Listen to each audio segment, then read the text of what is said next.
Good morning students, welcome to G All India English Solution. Today we will discuss TGT practice set 6. So without delay come to the point. What is used to join words or sentences? शब्दों को और वाक्यों को जोड़ने के लिए किसका use किया जाता है? तो that is conjunction. Next question is it expresses some sudden feeling. Which part of speech is it? Interjection. यह कुछ अचानक से फीलिंग को एक्सप्रेस करता है और ये पार्ट ऑफ स्पीच कहलाती है interjection. Next question is A and the this that these those every some any my his etc. are the words which may be called determiners. ये determiners कहलाते हैं. What determiners are? Limit the meaning of the noun that follows. Determiners. Next question is a noun which denotes either a male or a female is. तो common gender. एक noun जो या तो mail को या female को प्रदर्शित करता है तो that is common gender. Which is the correct spelling? Correct spelling इसमें से कौन सी है? तो that is bivouac. BIVOUAC. Next question is which is the correct spelling? तो tyrannize. TYRANNIZE.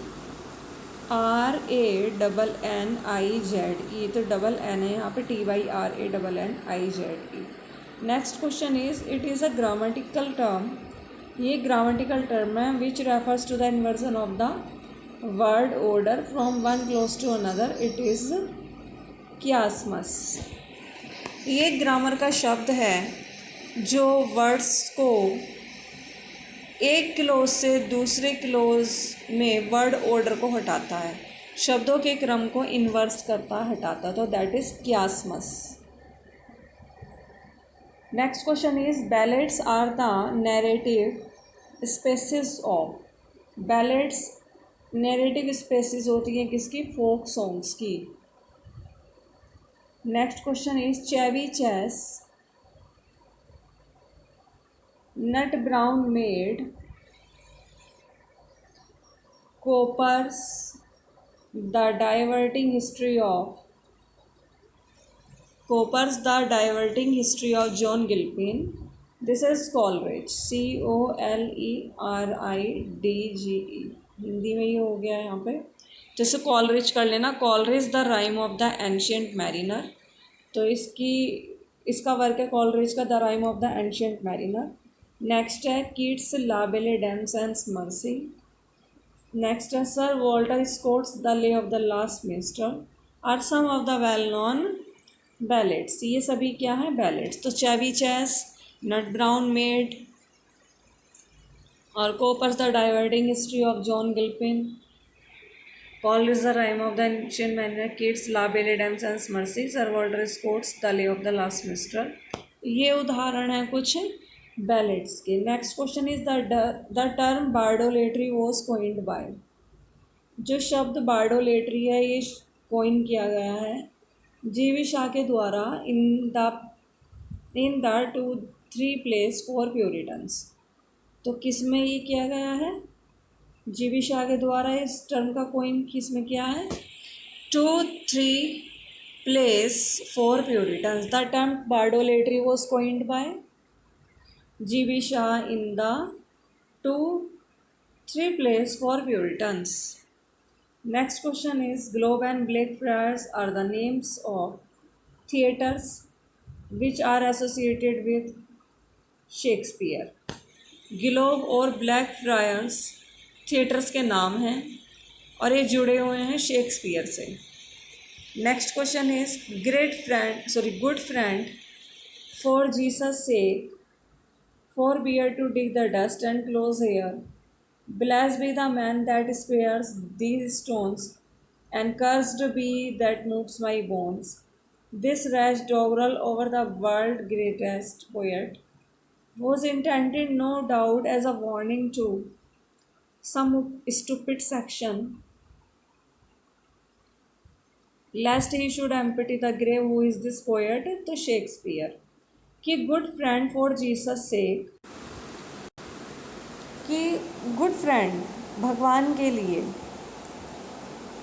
To dig the dust and close here, dust को यहाँ से खोदो, मिट्टी को यहाँ से खोदो। ब्लेस बी द मैन, कह रहे हैं कि मिट्टी का मतलब यहाँ कब्र से खोद, मतलब ये कह रहे हैं कि मिट्टी यहाँ से खोदो।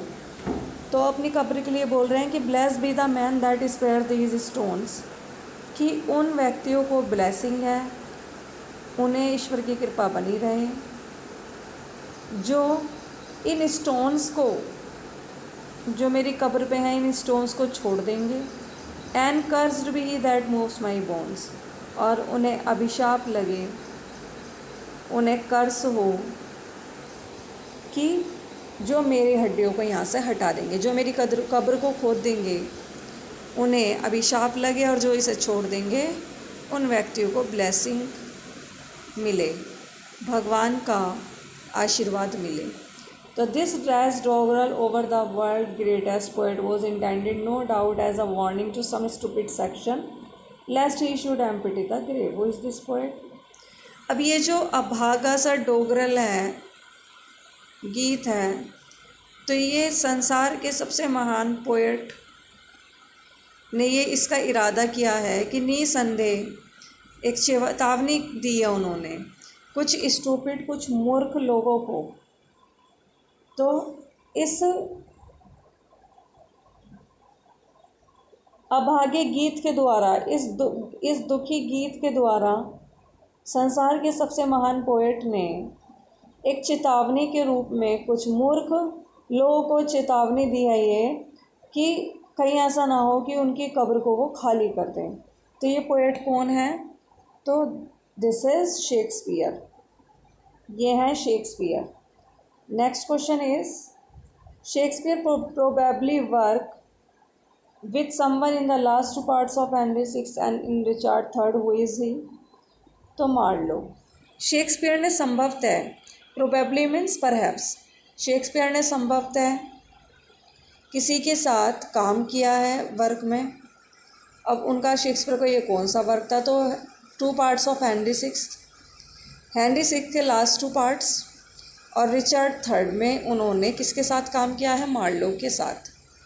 Next question is, there is one play not ordinarily found in addition, this is addition, इसे ई कर लेना आप, ई, additions। तो there is one play not ordinarily found in additions of Shakespeare, but it is often placed among Shakespeare doubtful work. The greater part of the play, this is play, नाटक।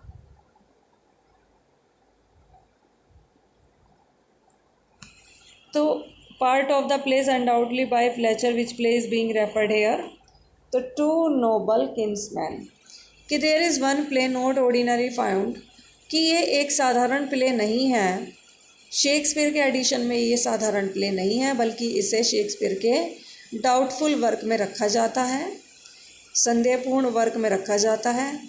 The greater part of the place, जो सबसे play का जो सबसे महान भाग है, वो निसंदेह फ्लेचर के द्वारा यहाँ लिखा गया है। तो ये कौन से प्ले की बात की जा रही है? ये की जा रही है टू नोबल किंग्समैन की बात। Next question is, the lines that Shakespeare speak the faith and morals hold which Milton held appear in, तो answer is, it is not to be though of that flood sonnet, it is not to be though of that flood sonnet, कि line जो है that Shakespeare speak the faith, कि जिसमें Shakespeare विश्वास के बारे में, नैतिकता के बारे में बोलते हैं, जिसे मिल्टन ने होल्ड किया हुआ है। तो ये कहाँ दिखाई देती हैं? ये दिखाई देती हैं sonnet, it is not to be thought of that flood में। Next question is, the name of the cottage of Michael is, तो द इवनिंग स्टार। माइकल की कोटेज का नाम क्या है? तो the Evening Star. Next question is, ये Wordsworth के क्वेश्चन शुरू हो गए हैं यहाँ। तो like a brook that did but cross a lonely road, एक नदी की तरह उसने एक मात्र सड़क को पार किया था। एंड न्यू सीन हर्ड, और ये देखी गई थी और सुनी गई थी, और प्रत्येक क्षण में प्रत्येक टर्न पर इसे कैच किया गया था। कंपेनियन नेवर लॉस्ट हो मैनी अ लीड, इतना बड़ा संग होकर के, इतने सारे लोग होकर के भी उसने अपना साथी नहीं खोया।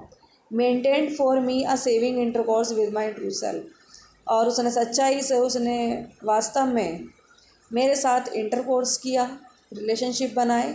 तो these lines are from the Prelude book 10th, ये लाइन प्रील्यूड की, द प्रील्यूड वर्क जो कि किसने लिखा? वर्ड्सवर्थ ने, बुक 10th से लिया गया है। यहाँ शेक्सपियर अपनी सिस्टर के प्रभाव के बारे में यहाँ बताते हैं। Next question is, we are pressed by heavy laws, where does this line appear? तो द फाउंटेन, कि हम भारी कानून के द्वारा दबा दिए जाते हैं, हमेशा कानून के अंडर ही हम दब जाते हैं। तो where does this line appear? तो द फाउंटेन से ये लाइन ली गई हैं। Next question is, in Milton's life the period from 1632 to 1637 is popularly known as तो हॉर्टन पीरियड। मिल्टन की जो लाइफ है उसका पीरियड 1632 से 1637 ये जाना जाता है, हॉर्टन पीरियड के नाम से जाना जाता है, 1632 से 1637। Milton has give his views on poetry in this poem Lycidas. Milton ने अपने विचार पोइट्री में दिए हैं, तो कौन सी पोएम में दिए हैं? लिसिडस में अपने विचार। Next question is, L'Allegro Il Penseroso Arcades Comus Lycidas belongs to? Horton period से जुड़ी हुई है, और हॉर्टन पीरियड आया था 1632 से 1637 तक। ये हॉर्टन पीरियड रहा है, बड़ा वेल नोन पीरियड रहा है ये। तो इसकी फेमस जो वर्क रहे हैं इसमें L'Allegro Il Penseroso Arcades Comus और लिसिडस रहे हैं। ग्रेट प्लेग अकॉर्डिंग, जो ग्रेट प्लेग आया था वो कब आया था? 1665 में। Next question is, which poem deal with Satan's temptation of Christ in wilderness? तो पैराडाइज रिगेन्ड। कौन सी पोएम ऐसी है जिसमें सैटन का लालच दिखाया जाता है? Satan's temptation of Christ in wilderness. Christ को सैटन टेम्पटेशन दिखाता है, तो कौन से वर्क में दिखाता है? तो पैराडाइज रिगेन्ड में, पैराडाइज रिगेन्ड 1671 में आया था ये। Next question is, Jack Barthwick appears in? Jack Barthwick दिखाई देता है द सिल्वर बॉक्स में। द सिल्वर बॉक्स 1906 में आया था, और this is the famous play of John Galsworthy. Next question is, poor Jones appears in the Silver Box? Poor Jones दिखाई देता है, एक कैरेक्टर है द सिल्वर बॉक्स में। इसे सजा होती है सिल्वर सिगरेट बॉक्स चुराने की, क्योंकि ये गरीब होता है। और जो जिम जोन्स होता है वो भी एक वेलवेट सिल्क पर्स चुरा लेता है, वेलवेट का सिल्क पर्स चुरा लेता है, लेकिन उसे सज़ा नहीं होती क्योंकि वो रिच फैमिली से बिलोंग करता है। Next question is, in strike the strike take place is? Strike एक प्ले है जॉन गाल्सवर्दी का, इसमें स्ट्राइक होती है, हड़ताल होती है मज़दूरों की। तो ये कहाँ होती है? त्रिनार्ता टीम प्लेट वर्क्स में। Next question is, who is the leader of the labourers in strike? Strike में मज़दूरों का नेता कौन है? तो that is David Roberts. Next question is, the new play has fallen flat, the play met with a cold reception. तो this is the idiom, the new play has fallen flat, तो the play met with a cold reception.